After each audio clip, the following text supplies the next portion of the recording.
We're in the information age, but really what that means, it's oversaturated like podcasts, and the rap scene is confusing. Whether you going live or you zoom in, you ain't on the same page, and you read what the room thinks, and the room thinks too many words, and every word is personal, and when it's in type, it's even worse. If you misunderstood, that's just how it works. So I'm a hypocrite just like the rest of the earth. And racists think you hate them, so they gotta hate you first. Miscegenation is a crime, the melting pot is an urn. They want us normal and ignorable, killing to burn. Sexism isn't a two-way street. Listen to her. Welcome to the Museum of Dead Words. I'm your tour guide, Dyalekt, alongside Pamela Capalla, Kristen Krause, and Andrew J. Scoville. We spent the last few years pouring through conversations online to find words that kill discussions and ruin discourse. We dub these words dead and have been infiltrating art galleries, co-working spaces, and even places like Steve TV to share how these words have died and why that matters.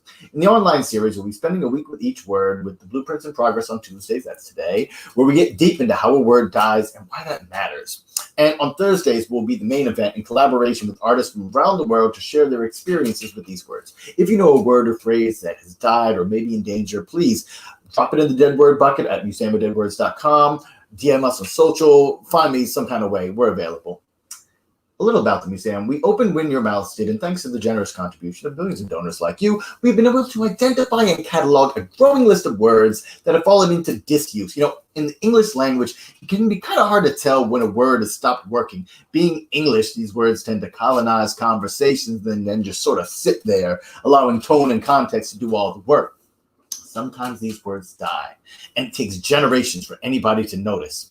See, these words are dangerous, as words only become weapons when they cease to function as tools, and their wits get sharper in direct proportion to the dulling of their meaning. Brings to mind like a word like literally, which has often come under fire. People get mad at literally meaning literally, but sometimes people use it meaning figuratively. But if you understand the intentions of the word, I mean, it originally meant related to letters, from the 1689 passage. And in Hebrew, the words are literally the king of Moab the first. Around the same time, the word interchangeably started to be used with actually. In 1698, a Puritan preacher named Jonathan Edwards remarked, "Then these things which he affirmed of himself were not literally true, but only figuratively." And to just cement it, how long it's been used as figuratively, the homie Charles Dickens himself, couldn't find a word he couldn't make a dime off of. He used this: his looks were very haggard, and his limbs and body literally worn to the bone, in Nicholas Nickleby. So, literally, right? Things don't mean what they really mean. And this brings us to the fifth word that we brought into the museum: sexist/sexism, adjective, noun. Discrimination based on gender or the belief that men are superior to women. Bell Hooks defines sexism as a system of oppression that results in disadvantages for women. Marilyn Frye, a philosopher, defines sexism as an attitudinal, conceptual, cognitive, orientational complex. I had to read that. I'll say it again. Attitudinal, conceptual, cognitive, orientational complex of male supremacy, male chauvinism, and misogyny. And yes, I'm aware that the attitudinal, conceptual, cognitive, orientational complex spells out ACOC. I'm sure that was intentional. The word was born in 1965 and died circa 2010-ish. It was coined by Pauline M. Leet, Director of Special Programs at Franklin and Marshall College in Lancaster, PA. Shout out to stuff going on in Lancaster. In a speech that was circulated in Memory Graph amongst a lot of feminists. So she defined sexism by comparing it to racism. It was a student faculty forum at Franklin and Marshall, and to quote what she said, "When you argue that since fewer women write good poetry, this justifies their total exclusion, you are taking a position analogous to that of the racist. I might call you in this case a sexist. Both the racist and the sexist are acting as if this all happened as it had never happened. And both of them are making decisions and coming to conclusions about someone's value by referring to factors in which both cases are irrelevant." This is something that became more popular around the women's liberation movement in the 1960s. And, during this era, that was when the second wave feminism was introduced. Feminism is quite a complicated word, but we'll talk about that a little bit later. It was popularized in print by Carolyn Bird in she had an essay called On Being Born Female in 1968 in Vital Speeches of the Day. I want to read that as well. There is recognition abroad. We are in many ways a sexist country. Sexism, funny enough, that's the first time we use sexism. Sexism is judging people by their sex when sex doesn't matter. Sexism is intended to rhyme with racism. Both have used to keep the powers that be in power.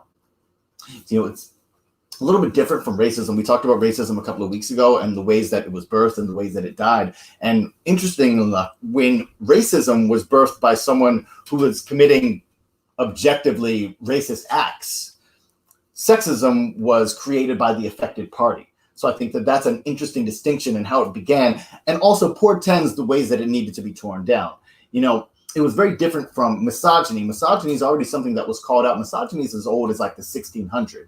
And acts of sexism, the thing sexism, not just the word, that's been going around for a really long time. It's been around since basically the advent of agricultural sciences. There was this thing in England and the Americas for hundreds of years, like way longer than a lot of folks would expect, called coverture. It's sometimes spelled with the C-O-U and sometimes for the C-O, the English and the British, all stuff. It was a legal doctrine that upon marriage, a woman's legal rights and obligations were subsumed by those of her husband. So that basically meant all the rights to property, rights of citizenship, anything like that transferred over to the husband, and they basically became not a person, but a piece of property. It came from what people call a legal fiction, that a husband and wife are one person. And if a husband and wife are one person, it must be the man. Now, in a relatively inauspicious date in American history, at the very least, in March of 1776, Abigail Adams saw an opportunity in the language of the natural rights that were being concocted in the Constitution and wrote to her husband, John Quincy Adams, in the new code of laws, which I suppose will be necessary for you to make, I desire you would remember the ladies and be more generous and favorable to them than your ancestors. Do not put such unlimited power into the hands of husbands. Remember that all men would be tyrants if they could. Her husband, of course, wrote back to her and said, I cannot but laugh. The funny part is, she wasn't talking about the entirety of women's suffrage. She wasn't talking about even giving women the right to vote, as we were creating a constitution in a new world where all people were created equal. No, she was just asking for considering the removal of coverture.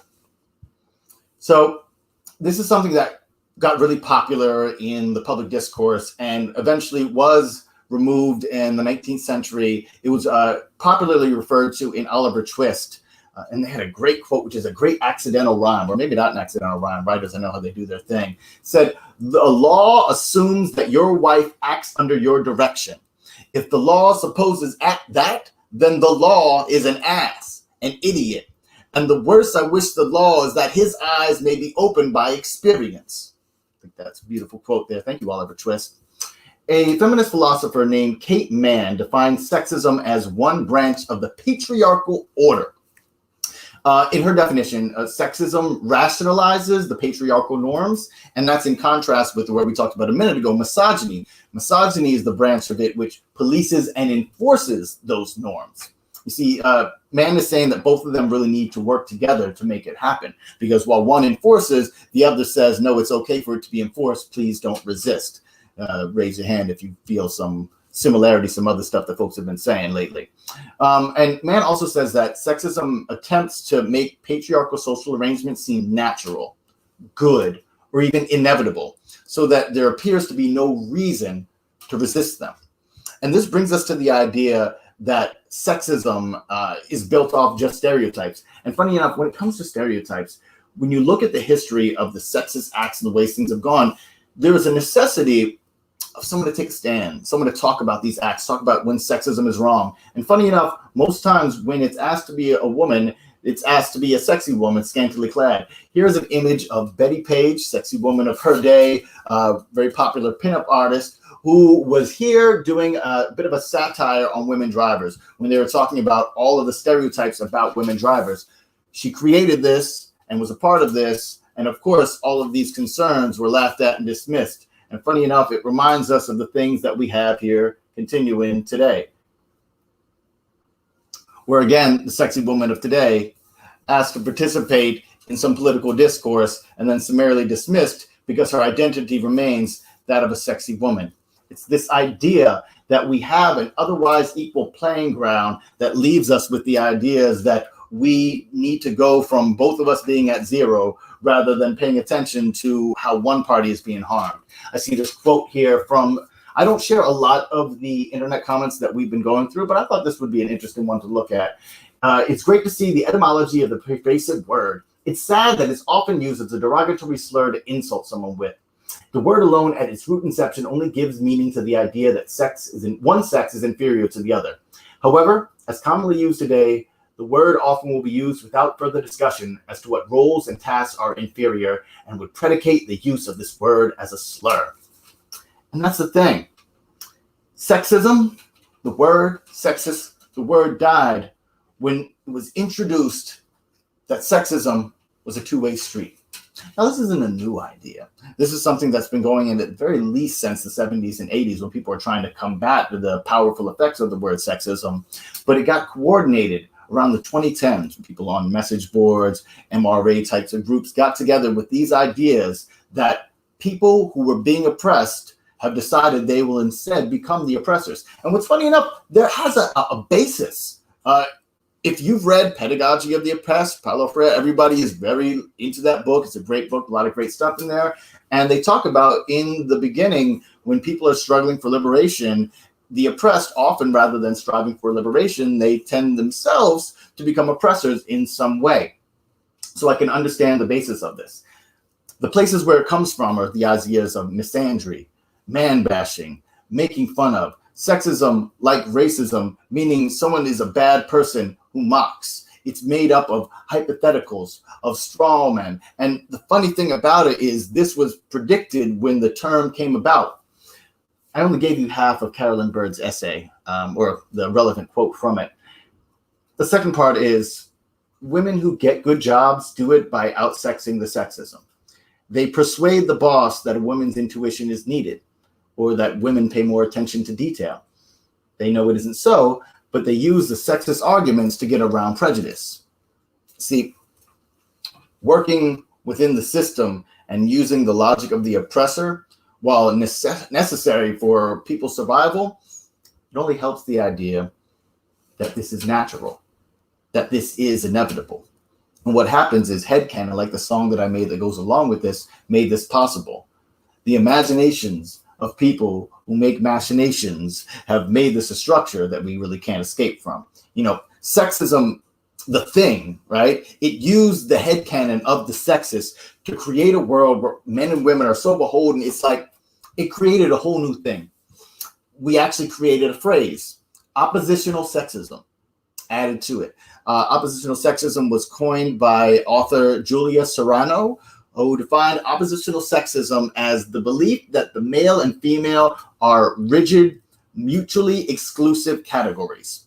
See, oppositional sexism, it plays a vital role in a lot of the social norms, cis sexism, heteronormativity, a lot of the traditional sexism things as well. All of those pieces are held together by the idea that it is a two-way street, that men are supposed to do this and women are supposed to do that, and men hurt each other and women hurt each other. See, the reality is that sexism is a one-way street that hurts us all, not in equal ways, but in real ways. And it would be beautiful if there was some group that could bring together all the ways that women are hurt by sexism and men are hurt by sexism. You know, we could work on equal pay in all situations, even in areas where women traditionally make more, right? Removing pressure for men to be breadwinners, to be strong, to be emotionless. As a man, I was taught not to cry, to remove the stigma that only women can get the sole custody of children, so we can get more male teachers, Do you know that only 2% of the teachers in the world are black men? I mean, a lot of that has to do with desegregation and the way that didn't go well, but that's a whole next thing. How about having more women in combat, not to take away roles from men, but to support them? How about removing the stigma that when men are assaulted, that means that they're weak? Standards of beauty, standards of handsomeness, and yes, understanding that penis-sized jokes are about body dysmorphia too. Dumb husband stereotypes in sitcoms, harsher criminal sentences for men, even the idea that wearing a blazer with no shirt on is high fashion and sexy for a woman, but for a man makes you look like a douchebag. Yeah, I did this for a reason. By the way, total sidebar and digression. Man, douchebag is a word that really managed to save itself from the funeral pyre, didn't it? It was a word created by commerce with the idea of preying upon vulnerable women, and then when the commerce was pushed aside because folks saw the okie doke, then the word was repurposed for people who prey on vulnerable women. Beautiful, masterful thing. Getting back to sexism. There actually is a group of people who are working on all of those issues, who care about all those issues, who want those things to change. They're called feminists.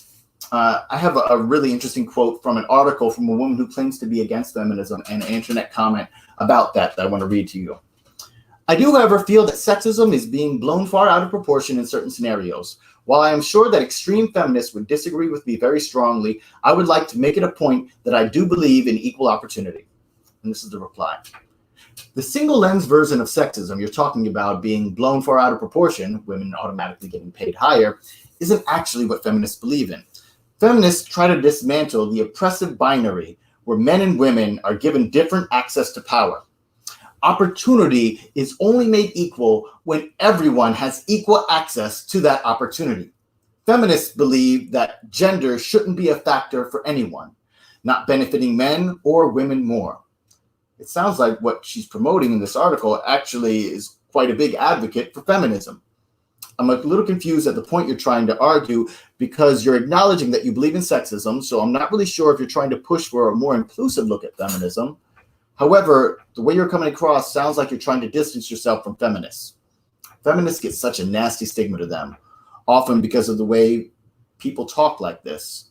And really, they're just trying to dismantle the power imbalance, which will benefit everyone. Welcome to the feminist movement.